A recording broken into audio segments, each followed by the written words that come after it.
Hind, today is day 44 and we started a new segment of Indian geography, the river system. First of all, the river system divided in two parts, the Himalayan area and the Himalayan river and the peninsular river, the Praidip Nadiya. And both have different property and both have different significance. The primary source of Himalayan river is the Himalaya, the Varf, and the peninsular river, the primary source the rain, वर्षा इसकी primary source है. तो ये दोनों में difference है जो हम लोग को धीरे धीरे पता चलते रहेगा अपने आप. ठीक है. First of all we discuss the Indus river system, where the Indus river system first of all.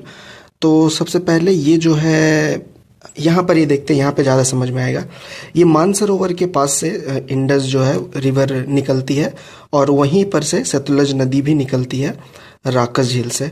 But the important thing is Sutlej flows in down but the Indus river flows in up and crosses the Ladakh and Zanskar which we already discuss the Ladakh in Tethys Himalaya and Zanskar also in Tethys Himalaya when we discuss the division of Himalaya.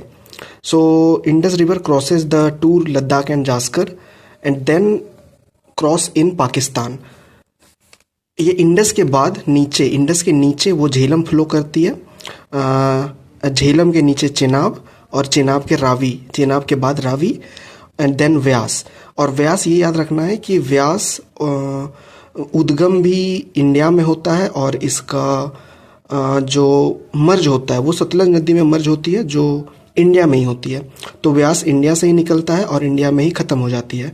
और इसको chronology में ही याद रखना है. झेलम, चेनाब है, उसके बाद रावी है, उसके बाद व्यास है, उसके बाद सतलज है. ये पांच नदी जो कि पंचनद बनाता है, इसको याद रखना है. और इसमें वन इम्पॉर्टेंट थिंग कि चेनाब का सबसे ज़्यादा वॉल्यूम है ये पाँचों में से, क्योंकि चेनाब में झेलम का भी पानी आ रहा है और रावी का भी. एंड द सतलज इज ये सबसे लॉन्गेस्ट है. इंडस का ट्रिब्यूटरी में सबसे लॉन्गेस्ट है सतलज, लेकिन सबसे ज़्यादा वॉल्यूम वाला है वो है चेनाब. और इसका लेफ्ट बैंक और राइट बैंक देखते हैं. तो रिवर जिस तरफ फ्लो करती है उसके मुंह के तरफ खड़ा होकर के अपना लेफ्ट नदी का लेफ्ट होगा, अपना राइट नदी का राइट होगा. इसीलिए ये नदी का तो लेफ्ट बैंक ट्रिब्यूटरी तो ये सब हो गया, झेलम, चेनाब, रावी, व्यास, सतलज. लेकिन राइट बैंक ट्रिब्यूटरी जो है वो सियोक है, एक नुब्रा है, एक गिलियट है. इसके अलावा जो है वो याद मतलब कि ये तीनों ज़्यादा इंपॉर्टेंट है, इसीलिए सियोक, नुब्रा और गिलियट को याद रखना है. और ये ऊपर का जो तीन नदी है, ये इंडस, ये झेलम, ये चेनाब, ये पाकिस्तान का, ये रावी, व्यास,